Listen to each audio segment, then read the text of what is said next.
guys, it's Winnie, and today I'm going to be showing you how I fix my broken nails and how to use an at-home acrylic nail kit. This has been the best thing I've found. I happen to break my nails pretty often, but I've been growing my nails out for a long time, so whenever one of them breaks, it like kills me to have to cut all my nails short. And I've tried a bunch of different at-home nail kits to fix my broken nails, but this one from Kiss, it's called Lightning Speed Acrylic Dip Kit. It's probably the fastest and easiest one to use, so I highly recommend it, and I'm going to show you guys how to do it. I personally don't really like to go to the nail salon to get my nails done professionally just because I don't really like to spend the time to do that. My natural nails grow really quickly, so I would have to keep going back to get them redone, filled, and all of that. Anytime I get a set of fake nails on, they do grow out so quickly I have to get them done again, and I've had them done maybe twice professionally, and I just don't really like the experience, and also the fact that you do spend a lot of money when you get your nails done at the salon. I've had these on my nails for almost 3 weeks now, and they still look really good, and they're very sturdy, and I've had to redo some of them because I'm a very clumsy person and I smashed 2 of my fingers when I was doing some like chores around the house. But this one, I broke my index fingernail, and I showed you guys in a different video, and I wanted to film a video redoing this one, but it got so unbearable because my natural nail was like hanging off, like just barely on the nail, and it kept snagging onto everything, and it hurt so bad. I tried to put like a band-aid over it just to like hold out on doing the video for you guys, but it was so bad. There's just like only the like fleshy meat part of the tip of my nail that's left. So yeah, that sounds really gross, but I did fix it and it looks 100 times better. And then I also smashed my thumb and actually cracked a little bit of my natural nail. Meanwhile, the fake nails on top of it are perfectly fine, and I actually took it off because I wanted to fix and look at my broken nail underneath. So these stay on really well. Like, I'm actually very surprised at how long they've lasted. They're super strong and sturdy, which I like. I am not a professional nail tech whatsoever. I'm just doing this at home because I was trying to fix a broken nail, so I thought it would be helpful to share it with you guys. I am doing this on my left hand in the video and at a really weird angle, so I tried my best to do a neat job. So it is a little messy. It's not perfect, but I just wanted to show you guys how to use this kit and how easy it actually is. So I hope you guys enjoy it, and let's go ahead and get started. So here is my really quick and easy solution to fixing broken nails at home if you don't have time to run to the salon.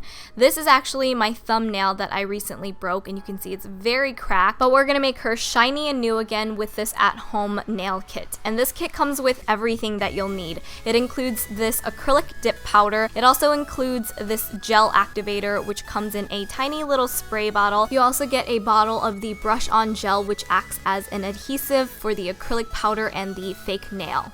And you do get a total of 40 fake nails. You get 20 white tips and 20 clear, and today we're going to be using the clear ones just because those are the ones I prefer to use. They look more natural. You also get a couple of tools, including a little cuticle stick and a buffing block, which I think is super handy, but I would suggest also having multiple different nail files on hand because you're going to be using these a ton, especially when it comes to shaping the nail and filing it down to make sure it's nice and smooth. And you can find most of these at the drugstore. So to begin, I'm just gonna start by filing down my nail because it is cracked, and I want to make sure that I'm working on a nice smooth surface. So I'm using this gentle buffing block to just smooth down my nail. After it's cleaned up, I'm just going to look for a nail tip that fits my nail shape the best, and you want to make sure it doesn't stick out too much on the edges. It should fit nice and comfortably without having to push it down too hard or anything. And once you find the right size, you're going to take the brush-on gel and apply the gel into the well of the fake nail, which you will see there is a small indentation there,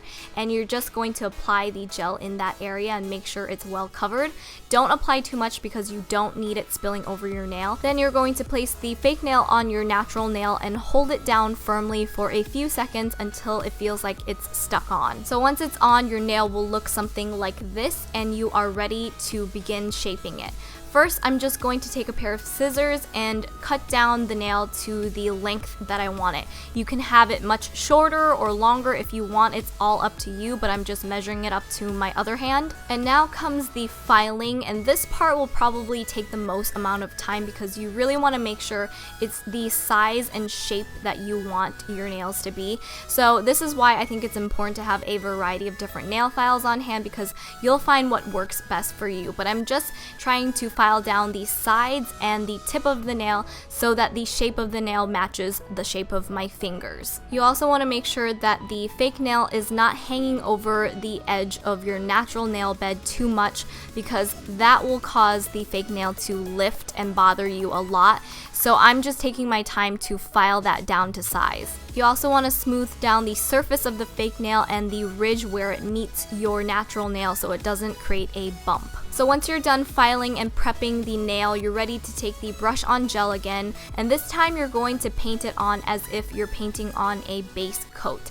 It does go on clear, but you want to make sure that the entire nail is well covered, because now you're going to dip your nail into the acrylic powder. So immediately after you put on the brush on gel, you're going to dip the entire nail into the acrylic powder, and I like to just make sure that the powder is stuck onto the entire surface of the nail, and then I slowly pull it back out. I'm just bumping off the excess powder, and I'm also going to take my finger to brush off the excess powder on top of the nail, just to make sure that the surface of the nail stays really nice and smooth.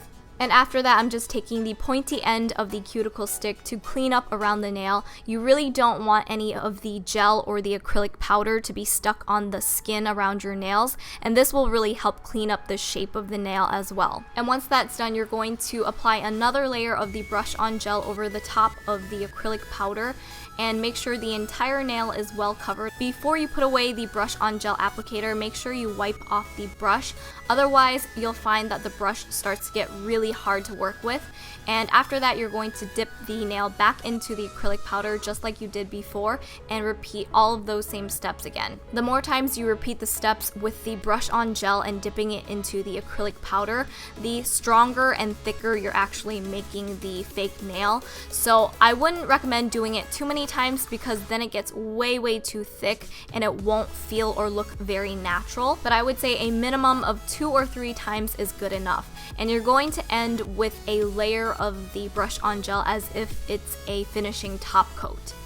So this is what the nail should look like at this point, and now you're going to take the gel activator spray bottle and you're going to do 2 sprays to cure all of the gel and the acrylic powder, and this will only take like a couple of seconds and it will be completely dry and hardened. But you're not quite done yet. Now you're going to take your nail file again and you're going to refine those edges and the tips of your nail to make sure they're nice and smooth. And this is also where you can fix any mistakes you may have made with the brush on gel and the acrylic powder, because it does get a little bit messy, so it's not going to be perfect right away. I also like to take my time to really smooth out the surface of the nail to get rid of any bumps or ridges, and to make sure that the thickness of the fake nail is even from the cuticle all the way to the tip. And you also want to make sure that the nail at the cuticle blends in well and sits flush with your skin, because otherwise, if it looks too thick, it will look really unnatural. Again, this part is probably the most tedious, but the more you file, the better they'll look.